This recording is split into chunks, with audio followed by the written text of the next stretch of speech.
আসসালামু আলাইকুম রহমতুল্লাহি আবরাকাতু। লেভেল আপের পক্ষ থেকে সকলকে সালাম এবং শুভেচ্ছা জানিয়ে আজকের ক্লাস আমি শুরু করতে যাচ্ছি। তো তোমরা যারা ভিডিওটি দেখছো তাদেরকে শুরুতেই ধন্যবাদ জানাচ্ছি এবং আন্তরিক মোবারকবাদ জানাচ্ছি। তো তোমরা যারা ভিডিওটি দেখছো তারা প্রত্যেকেই ভিডিওটি শেয়ার করবে যাতে তোমাদের অন্যান্য বন্ধুরাও এই ভিডিওটি দেখে নিতে পারে বা এখান থেকে ভিডিওটির এই টপিকটা দেখে উপকৃত হতে পারে। তো তোমরা প্রত্যেকেই নিজ নিজ টাইমলাইনে ভিডিওটি শেয়ার করবে। তো আর কথা না বাড়িয়ে আমরা আমাদের আজকের টপিক শুরু করতে যাচ্ছি। আজকের টপিক হলো, এখানে লেখাই আছে নিউটনিয়ান বলবিদ্যা, এবং এই নিউটনিয়ান বলবিদ্যাতে আমরা আসলে টর্কটা নিয়ে আলোচনা করব। আমরা কিন্তু গত ক্লাসে আমরা পড়ছি হলো টর্ক, অর্থাৎ টর্কের ডিটেলস থিওরিটা আমরা আলোচনা করছি। আজকে আমরা এই টর্কেরই কিছু আসলে ম্যাথ নিয়ে আলোচনা করব। তোমরা দেখতেই পাচ্ছ এখানে আসলে একটা সৃজনশীল লেখাই আছে। আমরা একটা সৃজনশীল করব এবং এখান থেকে আরও কিছু ম্যাথ করার চেষ্টা করব। তো এই সৃজনশীলটা শুরু করার আগে আমরা কিছু আসলে টর্কটা আসলে নিয়ে একটু শুধু আলোচনা করি। যদিও বা এটা গত ক্লাসের আলোচনা ছিল, টর্কের যে থিওরিটিক্যাল আলোচনা পুরোটাই ছিল গত ক্লাসের আলোচনা। তারপরেও আমরা আরেকটু শুধুমাত্র রিক্যাপ করি। তো খেয়াল করো একটু, টর্ক আমাদের যে সূত্রটা ছিল, টর্ক টাউ সমান আর ক্রস এফ, টর্ক টাউ সমান আর ক্রস এফ। তাহলে আমরা এখানে সংজ্ঞাটা দিছিলাম এভাবে, এই যে টর্ক, এই টর্ক আসলে কাকে বলে? অবস্থান ভেক্টর এবং প্রযুক্ত বলের ভেক্টর গুণফলকে বলা হয় টর্ক। আবারও বলি, অবস্থান ভেক্টর এবং প্রযুক্ত বলের ভেক্টর গুণফল বা ক্রস গুণফলকে বলা হয় টর্ক। তাহলে দেখো, টর্ক টাউ সমান অবস্থান ভেক্টর এবং প্রযুক্ত বলের ভেক্টর গুণ বা ক্রস গুণকে বলা হয় টর্ক। তাহলে এখান থেকে আমরা দেখো লিখতে পারি টর্ক টাউ সমান এর যে মানটা, তাহলে এ ক্রস বি ভেক্টরের নিয়মে আমরা কি জানতাম? এ ক্রস বি সমান A B sine theta, A cross B সমান এ বি সাইন থিটা। তাহলে এখানে হবে আর ক্রস এফ সমান আর এফ সাইন থিটা, আর এফ সাইন থিটা, এ ক্রস বি এর মতোই। তাহলে টর্ক টাউ সমান আর এফ সাইন থিটা, এটা হলো টর্কের মান। এখন এই বলটা যদি লম্বালম্বিভাবে ক্রিয়াশীল হয়, কোনো একটা বস্তুতে বলটা যদি একদম লম্বভাবে প্রয়োগ করা হয়, তাহলে আসলে কি হবে? অবশ্যই থিটার মান 90 ডিগ্রি হবে, লম্বভাবে যদি প্রয়োগ করা হয় বলটা। তাহলে থিটা যদি 90 ডিগ্রি হয়, তাহলে এখান থেকে আমরা টাউ লিখতে পারবো আর এফ বা এফ আর, টর্ক টাউ সমান আর এফ বা এফ আর। তাহলে খেয়াল করি আমরা একটু, বেশ কয়েকটা সূত্র পাচ্ছি। এখানে হলো টাউ সমান আর এফ সাইন থিটা এবং টাউ সমান আর এফ। এই আর এফটা আমরা কখন ব্যবহার করব? যদি কোশ্চেনে থিটা এর প্রসঙ্গ না থাকে বা থিটা এর মান যদি কোশ্চেনে দেওয়া না থাকে, তাহলে এখানে আমরা আর এফটা ব্যবহার করব, টর্ক টাউ সমান আর এফ। তো এখানে কোশ্চেনে থিটা দেয়া নাই মানে আসলে কি? থিটা দেয়া নাই মানে অবশ্যই ওখানে এই বলটা আসলে লম্বালম্বিভাবে প্রযুক্ত বিধায় ওখানে থিটার মানটা কিন্তু দেয়া নেই। তো ওখানে আসলে থিটার মানটা 90 ধরে নিতে হবে, অর্থাৎ আমাদেরকে এই সূত্রটা ইউজ করতে হবে, টর্ক টাউ সমান আর এফ।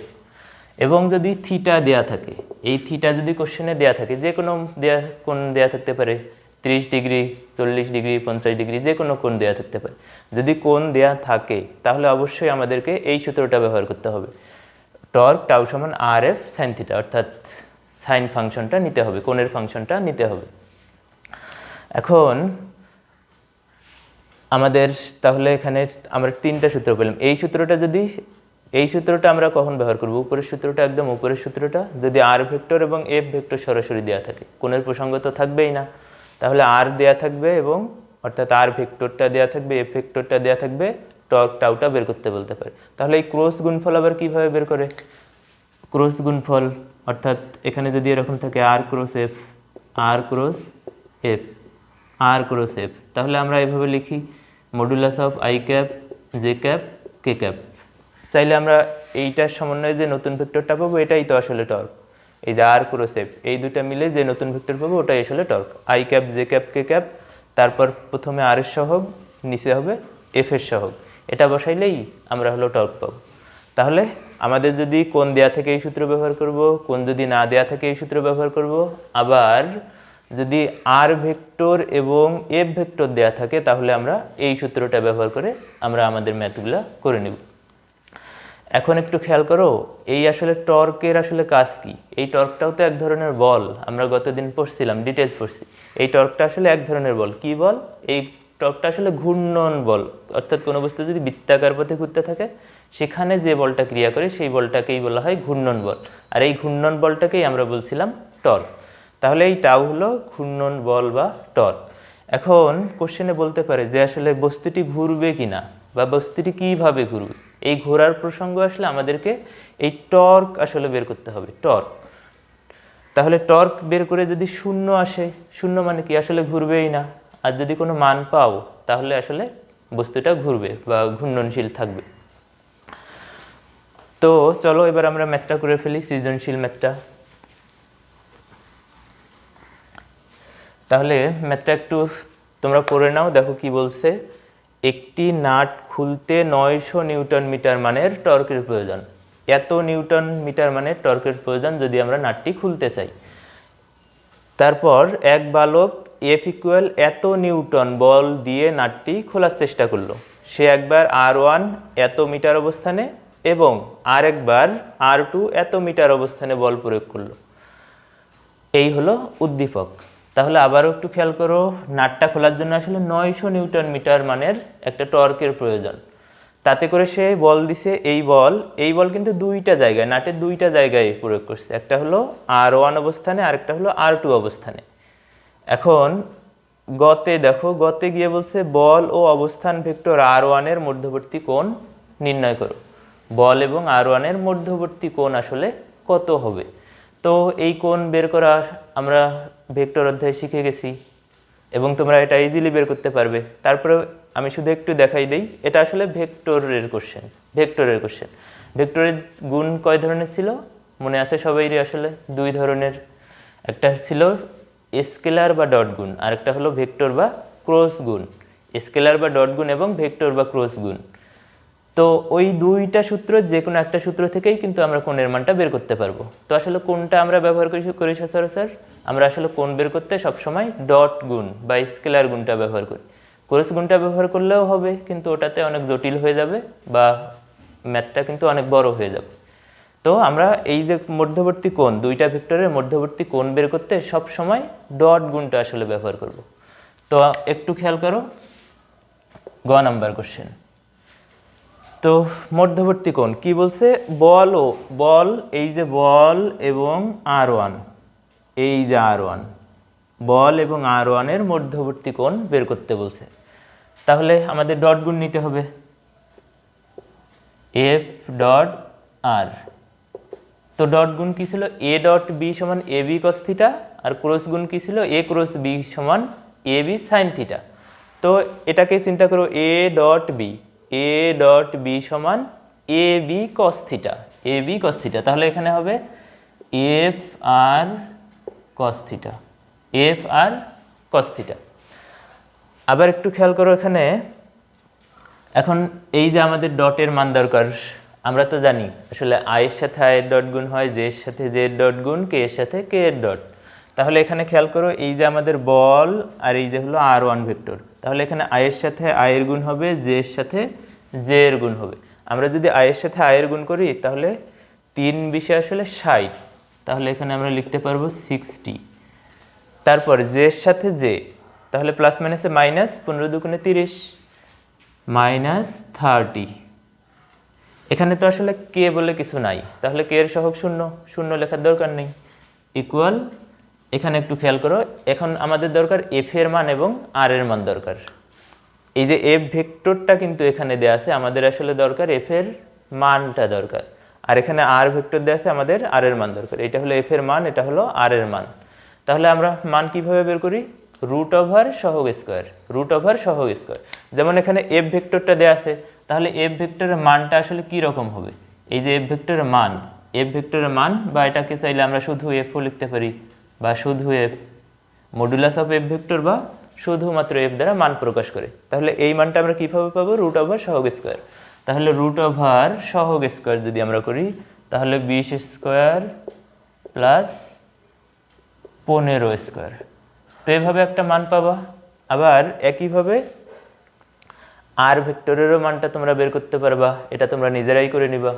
তাহলে এফ ভেক্টরের একটা মান পাবা, আর ভেক্টরের একটা মান পাবা ইন্টু কস থিটা।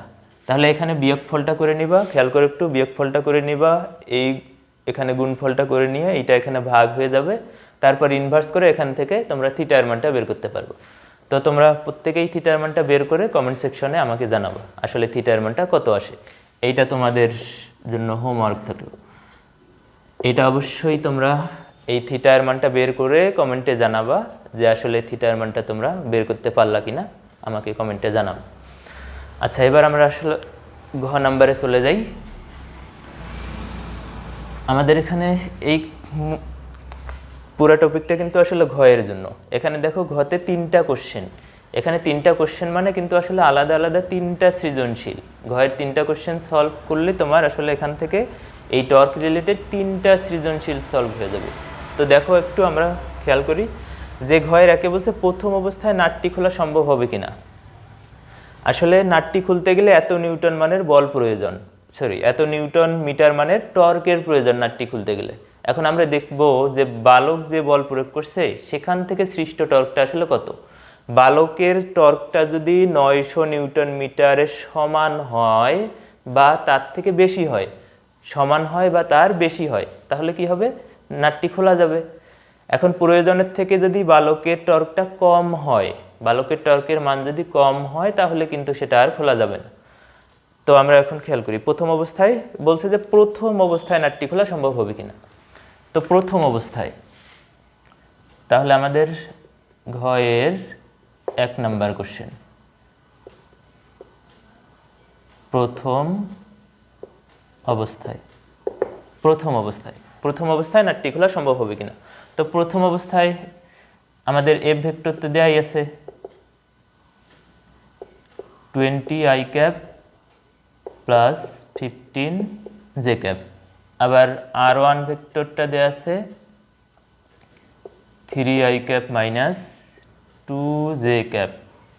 তো এখান থেকে আমাদের আসলে টর্কটা বের করতে হবে এবং সেই টর্ক বের করে এই যেটা আমাদের প্রয়োজন, এই প্রয়োজনটার সঙ্গে মিলাতে হবে যে আসলে আদৌ খুলতে পারবে কি পারবে না।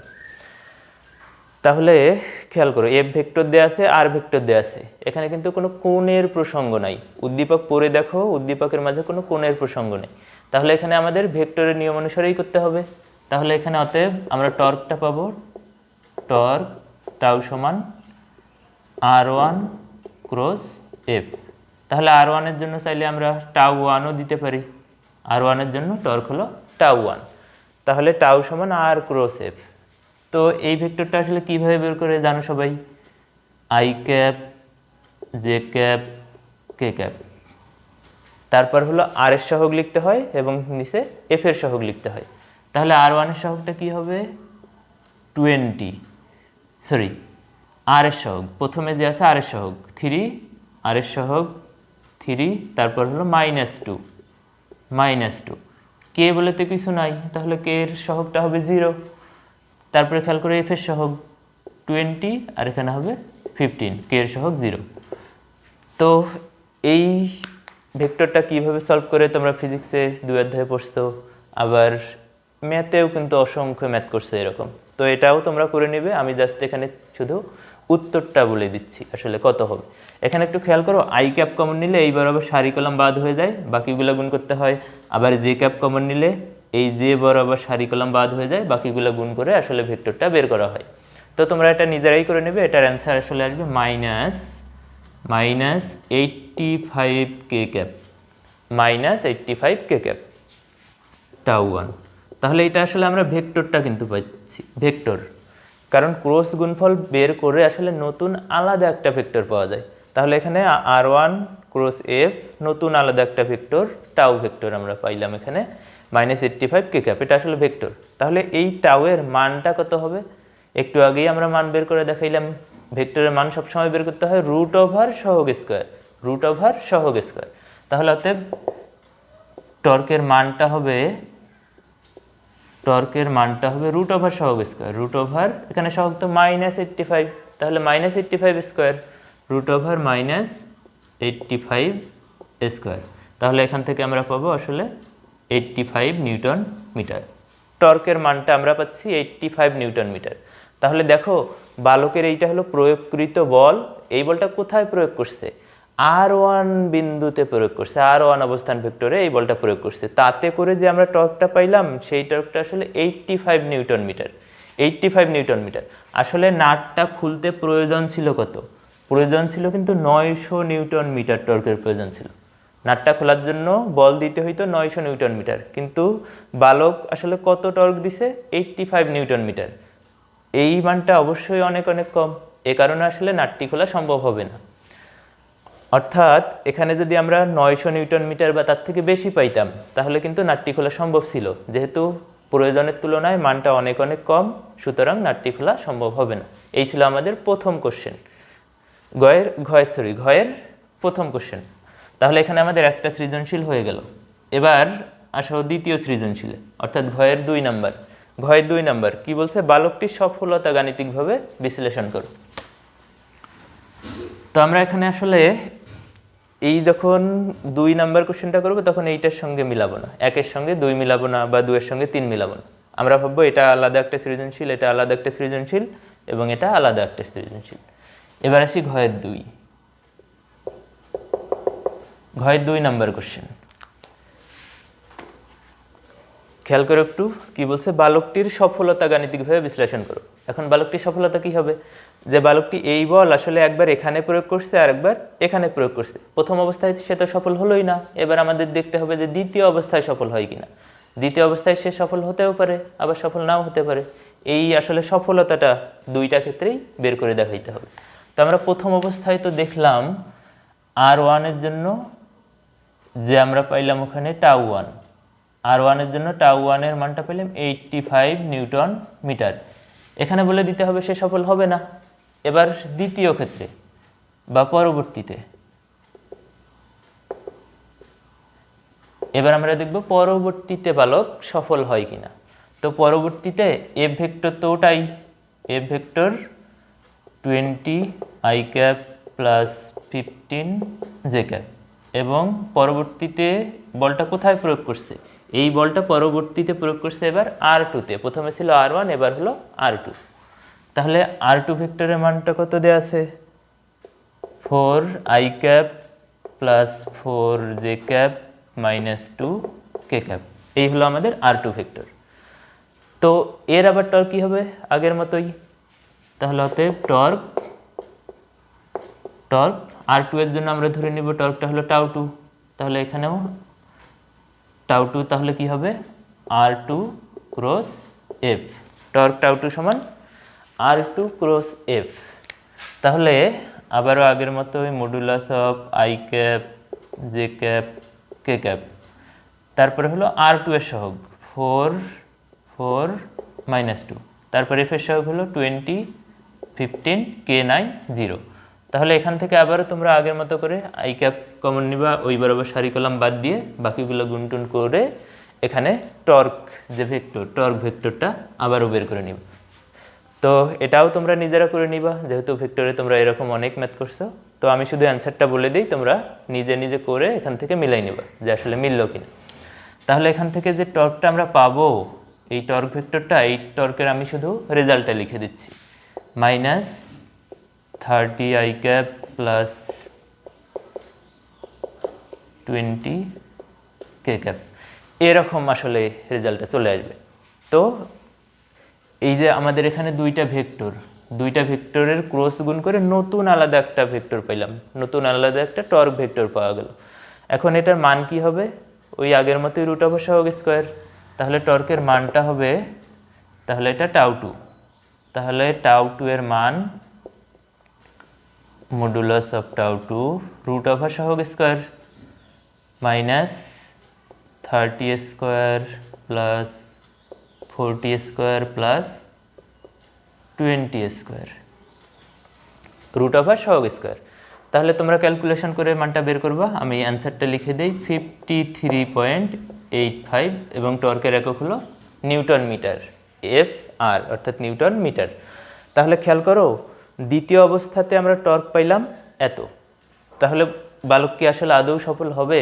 এবার তো মানটা আরও কমে গেল, আসলে সে এবারও সফল হবে না, কারণ নাটটা খোলার জন্য তার এত নিউটন মিটার টর্কের প্রয়োজন, কিন্তু এখানে আমরা পাইলাম 53.85 নিউটন মিটার, তার মানে বালক সফল হবে না। তাহলে প্রথম ক্ষেত্রেও বালক সফল হবে না, দ্বিতীয় ক্ষেত্রেও বালক সফল হবে না। তাহলে বলছে বালকের সফলতা গাণিতিকভাবে বিশ্লেষণ করো, তাহলে বলে দিতে হবে বালক আসলে কোনো ক্ষেত্রেই সফল হবে না। এই ছিল আমাদের দ্বিতীয় কোশ্চেন।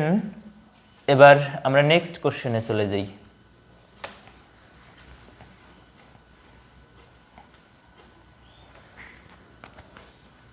তাহলে এখানে আমাদের পরবর্তী কোশ্চেন হলো ঘয়ের 3 নাম্বার কোশ্চেন। ঘয়ের 3-এ কি বলছে খেয়াল করে একটু, ব্যাসার্ধের পরিবর্তন করায় ঘূর্ণন পরিবর্তন হবে কিনা। তো ঘূর্ণন কখন পরিবর্তন হবে? টর্কের মান যদি একই রকম থাকে দুই ক্ষেত্রে তাহলে ঘূর্ণনের পরিবর্তন হবে না। আবার যদি টর্কের পরিবর্তন হয় বা টর্কের মানের পরিবর্তন যদি হয়, তার মানে কি ঘূর্ণনেরও পরিবর্তন হবে, কারণ টর্কটাই তো ছিল ঘূর্ণন বল, আর ঘূর্ণন বল যদি পরিবর্তন হয় তাহলে একটা জিনিসের ঘূর্ণনটাও আসলে পরিবর্তন হবে। তাহলে আমাদের দুই ক্ষেত্রে টর্ক বের করতে হবে, টর্ক বের করে যদি সমান সমান হয় তাহলে ঘূর্ণন পরিবর্তন হবে না, আর যদি আলাদা আলাদা হয় তাহলে ঘূর্ণন পরিবর্তন হবে। তো এই দেখো উত্তরটা কিন্তু আমরা অলরেডি এইটাতে করেছি 1 এবং 2-তে, কিন্তু আছে এই রেজাল্টটা। তাহলে খেয়াল করো R1-এর জন্য আমরা এখানে টর্ক পাইলাম τ1।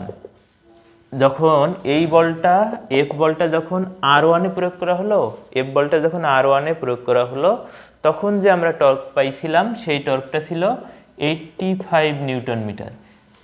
তারপর পরবর্তীতে এই এফ বলটা যখন R2-তে প্রয়োগ করা হলো, এফ বলটা যখন R2-তে প্রয়োগ করা হলো তখন আমরা টর্ক পাইলাম এখানে, এই যেখানে লেখা আছে 53.85 নিউটন মিটার, 53.85 নিউটন মিটার। তাহলে দেখো τ1 এবং τ2 আলাদা আলাদা মান, আলাদা আলাদা মান আসলে অবশ্যই ঘূর্ণনের পরিবর্তন হবে, ঘূর্ণন আর একই রকম থাকবে না। তাহলে শেষে আমাদের R1 ধরে τ1 বের করতে হবে, আবার R2 ধরে τ2 বের করতে হবে, অর্থাৎ উপরের কোশ্চেনটার মতোই। তাহলে শেষে আমাদের সিদ্ধান্ত কি হবে? আসলে ঘূর্ণনের টর্কের যেহেতু পরিবর্তন হবে অতএব ঘূর্ণনের পরিবর্তন হবে। এই ছিল আমাদের সৃজনশীল। এখন আমরা পরবর্তী ম্যাথে চলে যাই।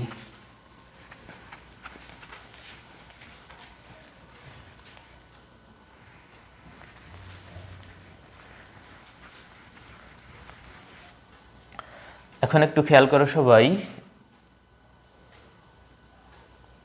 এই পড়াটুকু আমরা গত দিনেই পড়ছিলাম। এটা যদি একটা দণ্ড হয়, এই দণ্ডটাতে যদি বল প্রয়োগ করা হয়, বা এটাই যদি একটা দণ্ড হয়, এই দণ্ডটাতে যদি আমরা বল প্রয়োগ করি, সাপোজ এইটা একটা দণ্ড এবং এই যে হাত, এই যে এইটা হলো ঘূর্ণন অক্ষ, কারণ এইটাকে কেন্দ্র করে এই যে আমাদের এখানে পেনটা কিন্তু ঘুরতেছে, তার মানে এইটা হবে ঘূর্ণন অক্ষ। এই ঘূর্ণন অক্ষ, এই দণ্ডটা আসলে এই ঘূর্ণন অক্ষকে কেন্দ্র করে কখন ঘুরবে? এখানে যদি একটা বল প্রয়োগ করা হয় এই পাশে বা এই পাশে, যদি একটা বল প্রয়োগ করা হয় তাহলে দেখো এই যে বল প্রয়োগ করতেছে এটা কিন্তু ঘুরে যাওয়ার চেষ্টা করতেছে। তাহলে এখানে বল প্রয়োগ করে এখানে আসলে এটা ঘুরতে থাকবে। আসলে কেন ঘুরতে থাকবে? কারণ এখানে একটা টর্ক সৃষ্টি হবে, আর টর্ক সৃষ্টি হলেই কিন্তু ওটা ঘুরতে থাকবে। তাহলে এখানে যদি আমরা একটা বল প্রয়োগ করি, এফ বল, তাহলে আমাদের এই যে ঘূর্ণন বিন্দু, এই ঘূর্ণন বিন্দু থেকে এই বলের প্রয়োগ বিন্দু পর্যন্ত দূরত্বটাকে আমরা বলছিলাম আর। ঘূর্ণন বিন্দু থেকে বলের প্রয়োগ বিন্দু পর্যন্ত দূরত্বটার নাম ছিল আর, এবং এখানে প্রযুক্ত বল হলো এফ। তাহলে এখানে টর্কের যে সূত্রটা হবে, টর্কের সূত্রটা কি হবে? টর্ক টাউ সমান আর এফ বা এফ আর, টর্ক টাউ সমান এফ আর বা আর এফ। তো এখানে আমরা সাইন থিটা কেন নিলাম না? খেয়াল করো একটু, এই বলটা দণ্ডের সাথে, এই দণ্ডের সাথে এই বলটা একদম দণ্ডের সাথে বলটা কিন্তু লম্বালম্বিভাবে প্রযুক্ত, তার মানে এখানে সাইন 90 ডিগ্রি। তো সাইন 90 ডিগ্রির মান আমরা কত জানি? সাইন 90 ডিগ্রির মান আসলে 1। তো 1 হতে এখানে আর আমাদের সাইন ফাংশনটা নিতে হলো না। তাহলে টাউ সমান এফ আর। এখন কথা হলো এই বলটা যদি 90 ডিগ্রিভাবে লম্বালম্বিভাবে প্রয়োগ করা না হয়, অর্থাৎ কোনো একটা অ্যাঙ্গেলে যদি প্রয়োগ করা হয় তখন আসলে কি হবে, তখন আসলে কি হবে আমরা একটু সেটা দেখি যে আসলে তখন কি হবে বলটা যদি আমরা লম্বভাবে প্রয়োগ না করি। তোমরা সবাই একটু খেয়াল করো, এই বলটা যদি এভাবে লম্বিভাবে প্রয়োগ না করে এভাবে একটা অ্যাঙ্গেলে একটা বল প্রয়োগ করা হয়, এই বলটা এখানে আমরা দিলাম কিন্তু অ্যাঙ্গেল। তো আমরা যদি এটাতে এই দণ্ডটাতে লম্বিভাবেও প্রয়োগ করে ঘুরাতে পারি, আবার একটু অ্যাঙ্গেল করে যদি বল প্রয়োগ করি, অ্যাঙ্গেল করে বল প্রয়োগ করলে তারপরেও কিন্তু ঘুরবে। তো এই কোণটাকে যদি আমরা থিটা ধরে নিই, তলের সাথে ওই বলের কোণটা আসলে থিটা, তাহলে থিটা যদি হয় তাহলে আমাদের এখানে ব্যবহার করতে হবে টর্ক টাউ সমান আর এফ সাইন থিটা। মানটা যদি আমরা বের করতে চাই টর্কের মান, এখানে আসলে কত টর্ক প্রযুক্ত হবে, টর্ক টাউ সমান আর এফ সাইন থিটা।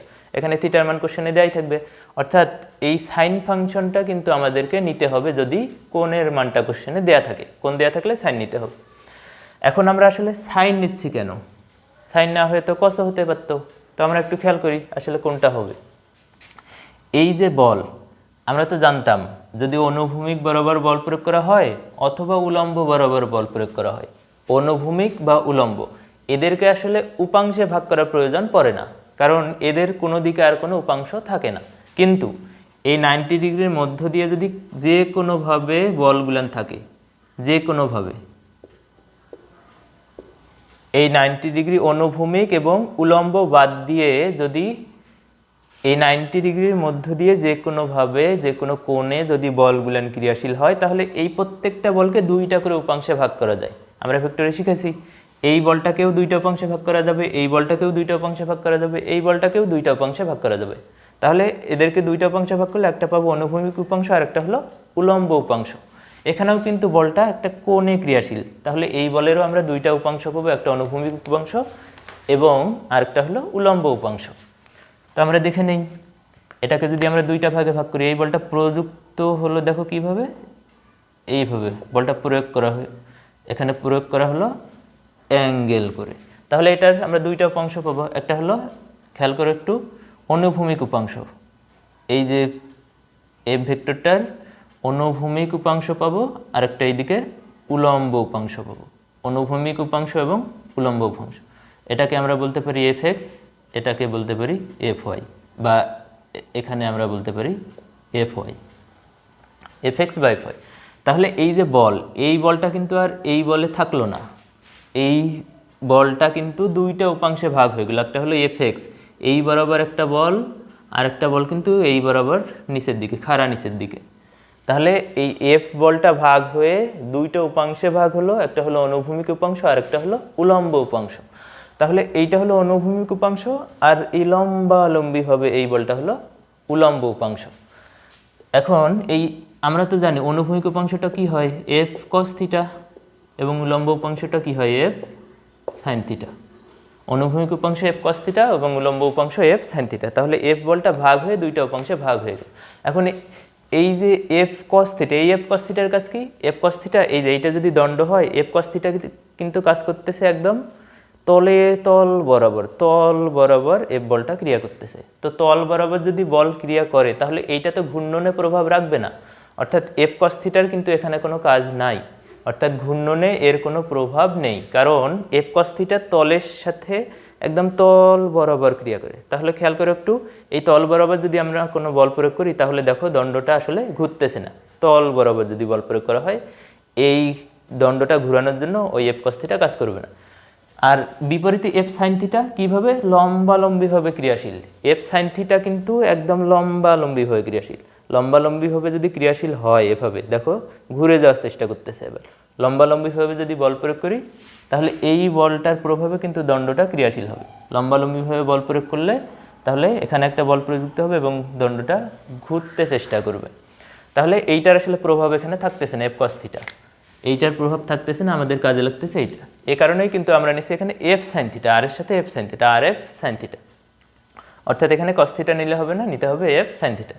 তাহলে আমাদের কোণ থাকলে এভাবে কোণটা নিতে হবে। এখন এখানে আমরা একটা বল দিছি, এখানে কিন্তু আরও অনেক বল থাকতে পারে, তখন লব্ধি টর্ক বের করতে হবে, লব্ধি টর্ক। তো চলো আমরা একটু সেই রিলেটেড একটা ম্যাথ করে ফেলি।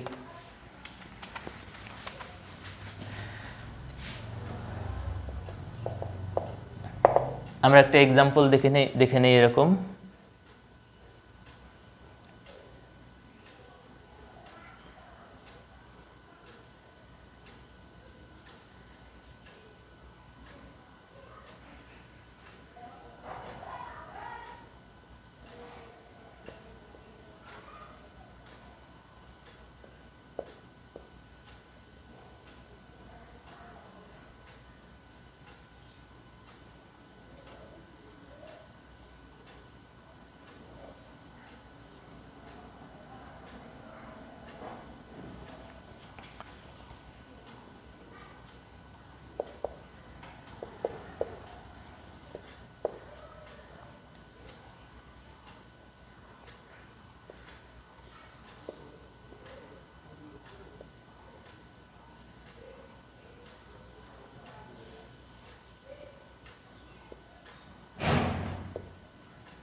খেয়াল করো এরকম একটা এক্সাম্পল, এই যে হলো এইটা আমাদের হলো একটা দণ্ড, এই দণ্ডটার উপর আসলে এখানে কয়টা বল ক্রিয়াশীল? এই দণ্ডটার উপর কিন্তু 3টা বল ক্রিয়াশীল, এবং আমরা যদি এই কোণটা দেই এখানে মান 40 ডিগ্রি, এটা ধরি আমরা 30 ডিগ্রি, তাহলে দেখো এখানে 3টা বল ক্রিয়াশীল। একটা হলো 10 নিউটন মানের একটা বল 40 ডিগ্রি অ্যাঙ্গেলে ক্রিয়াশীল, একটা 5 নিউটনের বল সেটা হলো 30 ডিগ্রি অ্যাঙ্গেলে ক্রিয়াশীল, আরেকটা হলো 3 নিউটন মানের বল সেটা হলো লম্বালম্বি হবে এই দণ্ডটার উপর ক্রিয়াশীল। এই দণ্ডটার উপর আসলে 3টা বল ক্রিয়াশীল। এখন এখানে কোশ্চেন করতে পারে দণ্ডটি ঘুরবে কিনা বা দণ্ডটি কিভাবে ঘুরবে। এখানে আমাদের কোশ্চেন হলো দণ্ডটি ঘুরবে কিনা। দণ্ডটি ঘুরবে কিনা এইটা বের করার জন্য আমাদেরকে আসলে টর্ক বের করতে হবে। টর্ক বের করে যদি আমরা 3টা মান পাইতে পারি, এরকম একটা হলো প্লাস মান পাইতে পারি, মাইনাস মান পাইতে পারি, আর একটা শূন্যও পাইতে পারি। তো আসলে ঘোরার প্রসঙ্গ আসলে টর্ক বের করতে হবে, কারণ এই ঘূর্ণন বল আসলে থাকলে টর্ক ঘুরবে, ঘূর্ণন বল থাকলে দণ্ডটা ঘুরবে, আর ঘূর্ণন বল না থাকলে দণ্ডটা ঘুরবে না।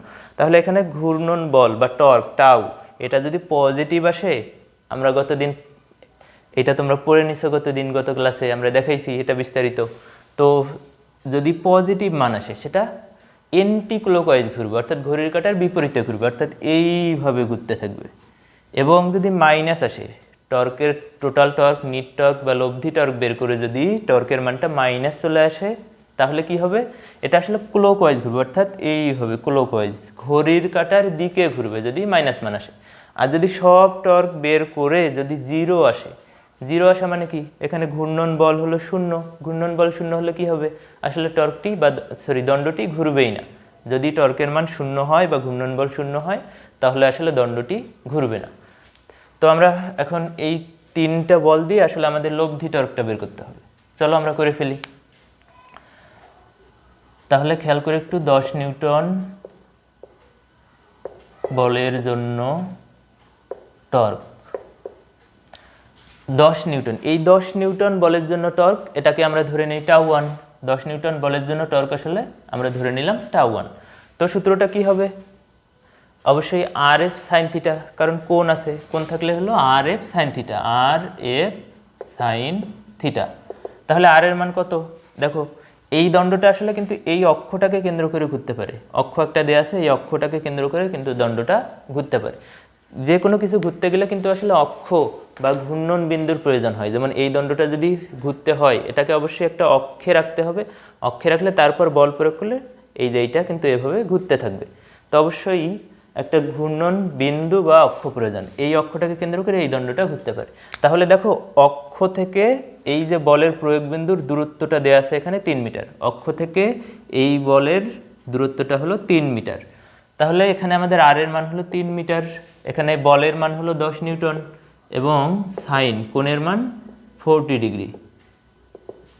এই রেজাল্টটা এখন বের করতে হবে। তো আমরা একটু ক্যালকুলেটরে হিসাব করে দেখি আসলে মানটা কত আসে।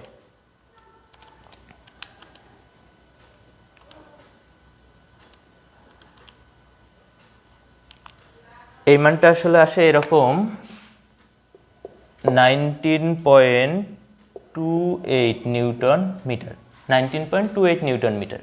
এখন খেয়াল করো, এই যে এই টর্কটা যদি এভাবে প্রয়োগ করা হয় তাহলে এই টর্কটা আসলে কীভাবে ঘুরবে? এই দিকে বল প্রয়োগ করার ফলে এই টর্কটা কিন্তু এইভাবে ঘুরতে যাবে। সবাই একটু খেয়াল করো, আমরা যদি এই দণ্ডটাকে এই দিকে বল প্রয়োগ করি, এই সাইডে না, এই সাইডে যদি বল প্রয়োগ করি তাহলে এটা ঘড়ির কাঁটার বিপরীতে ঘুরতে যাবে, ঘড়ির কাঁটার বিপরীতে ঘুরবে। তাহলে এইদিকে বল প্রয়োগ করলে এটা তাহলে ঘড়ির কাঁটার দিকে ঘুরবে। এই দিকে যদি বল প্রয়োগ করি তাহলে ঘড়ির কাঁটার দিকে ঘুরবে, বিপরীতে না, ঘড়ির কাঁটার দিকে ঘুরবে। অর্থাৎ এই দিকে বল প্রয়োগ করলে এইটা কিন্তু ঘড়ির কাঁটার দিকে ঘুরে আসতে যাবে। তাহলে এই দিকে যদি আমরা বলটা প্রয়োগ করি এটা এভাবে ঘুরতে যাবে ঘড়ির কাঁটার দিকে। এই কারণে এই মানটা হবে আসলে নেগেটিভ টর্ক।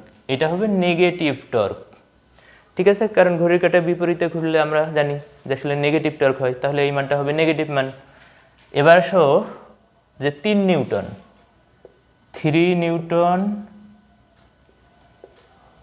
বলের জন্য টর্ক, এটাকে ধরি আমরা টাউ2। এই 3 নিউটন, এই বলটা কিন্তু লম্বালম্বিভাবে ক্রিয়াশীল, দণ্ডটার উপর লম্বালম্বিভাবে ক্রিয়াশীল।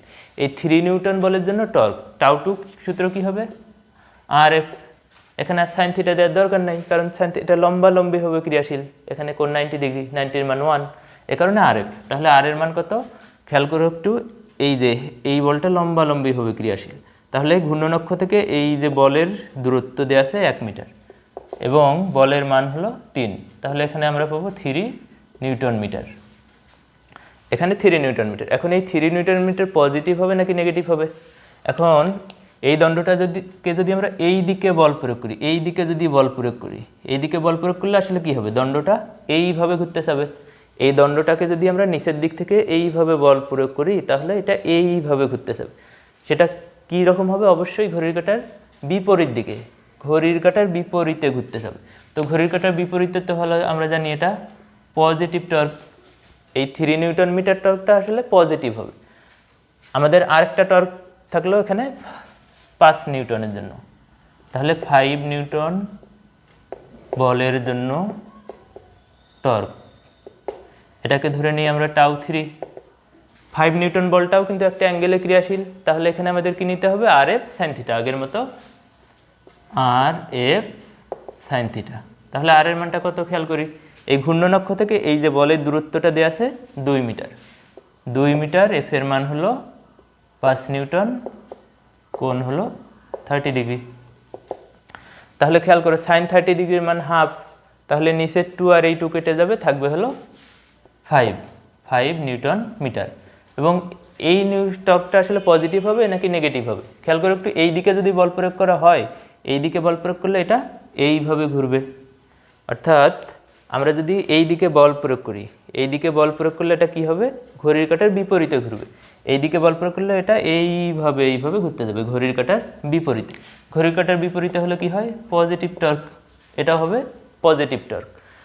তো আমাদের এভাবে যতগুলান বল দেয়া থাকবে আসলে ততগুলান কিন্তু আলাদা আলাদা করে টর্ক বের করতে হবে। সেই সমস্ত টর্ক বের করে এবার সবগুলা টর্ক মিলে নিট টর্ক বা লব্ধি টর্ক আমাদের বের করতে হবে। অতএব লব্ধি টর্ক আসলে কত হবে? লব্ধি টর্ক টাউ সমান টাউ1 প্লাস টাউ2 প্লাস টাউ3। লব্ধি টর্ক সবগুলা টর্কের যোগফল লব্ধি। তাহলে টাউ1 কত ছিল? মাইনাস ছিল, -19.28, মাইনাস সাইন অবশ্যই নিতে হবে। তারপর টাউ2 ছিল +3, আবার টাউ3 এটা ছিল +5। এইটা হিসাব নিকাশ এখন করো। এটা হিসাব করলে যেটা আসবে ক্যালকুলেটারে আমরা একটু দেখে নেই, -19.28। তো এইটা হিসাব করলে আসলে যেটা আসে সেটা হলো -11.28 নিউটন মিটার। নিট টর্কটা আসলো আমাদের এত, নিট টর্ক। তাহলে নিট টর্কের মানটা কত আসলো? -11। তাহলে তার মানে এখানে টর্কের মান আসলে আছে, টর্কের মান থাকলেই কিন্তু দণ্ডটা ঘুরবে। পজিটিভ মানই হোক বা নেগেটিভ মানই হোক, যে কোনো মান থাকলে কিন্তু দণ্ডটা ঘুরবে। আর যদি সব হিসাব নিকাশ করে 0 আসতো তাহলে কিন্তু আমাদের অ্যান্সার হইতো দণ্ডটি ঘুরবে না। যেহেতু মান আছে অতএব দণ্ডটি ঘুরবে। এখন যদি বলে কিভাবে ঘুরবে, তাহলে নেগেটিভ হলে কিভাবে ঘুরে? নেগেটিভ হলে ঘড়ির কাঁটার দিকে ঘুরে, অর্থাৎ ঘড়ি যেভাবে ঘুরে এইভাবে, অর্থাৎ এই দণ্ডটা কিন্তু এই দিক থেকে এইভাবে ঘুরতে হবে। নেগেটিভ মান যেহেতু এইটার মতো করে ঘুরবে, প্রথমটার মতো করে, অর্থাৎ ঘড়ির কাঁটার দিকে ঘুরবে।